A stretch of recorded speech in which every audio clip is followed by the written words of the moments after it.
देती रही हैं। जनपद बिजनौर में यदि प्राचीन काल में ये जो मैंने बताया, इनके अलावा मध्यकाल में और आधुनिक काल में भी ऐसे बहुत सारे लोग हुए हैं जिन्होंने बिजनौर की, जिनके नाम से बिजनौर का मस्तक गर्व से ऊपर होता है। ऐतिहासिक और यदि मैं पर्यटन के दृष्टिकोण से बात करूं तो यहाँ विदुर कुटी है। जब विदुर जी यहाँ आए तो युद्ध से प्रभावित बच्चों और महिलाओं को उन्होंने दारागंज के नाम से एक स्थल की स्थापना की, जहाँ जिसको अभी भी लोग दारागंज के नाम से जानते हैं। उनका यहाँ बहुत ही पवित्र स्थल है जो विदुर कुटी के नाम से जाना जाता है, और वानप्रस्थ आश्रम के रूप में प्राचीन भारतीय विद्या अध्ययन केंद्र के रूप में इसको स्थापित किया गया था। उसको हम लोग आगे बढ़ा रहे हैं और हम लोग चाह रहे हैं कि उसको अंतर्राष्ट्रीय पर्यटन स्थल के रूप में इसको रिकॉग्नाइज किया जाए।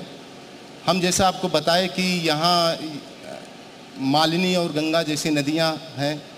यहाँ हमारे पास कालागढ़ डैम बहुत ही वैभवशाली जलराशि को अपने में समेटे हुए, उसके साथ ही साथ हमारे पास अमानगढ़ का जंगल है जो कार्बेट का बफर जोन है, जहाँ लगभग 25 से 26 हमारे पास टाइगर हैं, बहुत बड़ी संख्या में हाथी हैं, अन्य वन्य जीव हैं, जिसको हम लोग प्रयास कर रहे हैं कि उसको टूरिस्ट के लिए, आम जो हमारे पर्यटक हैं उनके लिए हम लोग उसको गेट को ओपन करें और लोग यहाँ आएँ। यानी आपको लगता है सर भविष्य में जो टूरिस्ट पहाड़ों की तरफ रुख करता है वो बिजनौर जरूर रुक के जाएगा? आप देखिए, भौगोलिक स्थिति से बिजनौर काफ़ी सुगम है। दिल्ली से हम नज़दीक हैं, हम चंडीगढ़ से नज़दीक हैं, राजस्थान के एरिया से हम नज़दीक हैं। यदि कोई टूरिस्ट आता है अगर उसको जंगल देखना है तो वो हमारे यहाँ आए, बहुत जल्दी पहुँच जाएगा। नदी देखना है तो गंगा नदी है हमारे यहाँ। जो बैराज है यहाँ डॉल्फिन साइटिंग होती है, यहाँ मगरमच्छ हैं, और हैदरगढ़ का वेटलैंड है जो पक्षी अभयारण्य के रूप में है। एक ही जगह इतनी सारी चीज़ें देखने और पर्यटकों के लिए आनंदित होने का, प्रकृति को देख करके इसके रम्य सुरम्य नज़ारे को देखने का अवसर है हमारे यहाँ। चलिए सर, मैं और बिंदुओं पर भी आप बात करूंगा। दिनेश जी को भी जोड़ लेता हूं। दिनेश जी, आप पर तो कानून व्यवस्था की जिम्मेदारी है, और देखिए एक ज़िले को संभालना सबसे बड़ी चुनौती एसपी के लिए होती है। सर, जो अब स्थितियाँ बदल रही हैं, क्योंकि पहले लॉ एंड ऑर्डर को लेकर सवाल उठते थे, लेकिन अब पश्चिमी यूपी का अहम ज़िला है बिजनौर, अब जो स्थितियाँ बदली हैं वो ठोकों की नीति से बदल रही है या कुछ और प्लानिंग के तहत सुधार हो रहा है? क्योंकि आए दिन हम तस्वीरें देखते हैं कि अब जो माफिया हैं, जो गुंडे हैं, अब हाथ ऊपर करके आते हैं और सरेंडर कर देते हैं।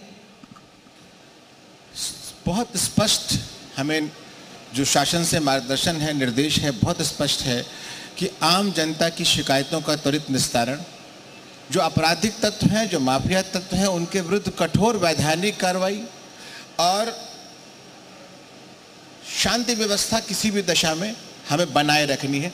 तो ये तीनों निर्देश हमें बहुत स्पष्ट, और उसी के अनुरूप और उन शासन के मार्गदर्शन और निर्देश के अनुरूप हम निरंतर सुबह जो 2 घंटे का समय है उसके अलावा भी जितने भी हमारे छोटे से छोटी शिकायतें आती हैं उनका त्वरित निस्तारण, जो हमारी एक भी सूचना अगर ऐसी है जिससे शांति व्यवस्था प्रभावित हो सकती है उसमें तत्काल त्वरित रिस्पॉन्स, और जहाँ तक आपराधिक और माफिया तत्व हैं उसमें स्पष्ट रूप से हमें निर्देश है, और हम कहीं भी ठोको नीति का पालन नहीं करते।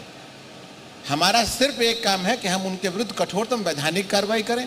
हमने बड़ी संख्या में माफिया तत्वों के विरुद्ध गैंगस्टर की कार्रवाई की है। 14/1 में उनके अपराध से अर्जित संपत्ति को अटैच किया है। हम कहीं भी आप देख लें तो हमारा ये जो शब्द है, ये मुहावरा है, ठोको शब्द गलत है। हमने जब भी कहीं बल प्रयोग किया है तो हमारे या फायर पावर का इस्तेमाल हुआ है तो वो आपराधिक शक्तियों के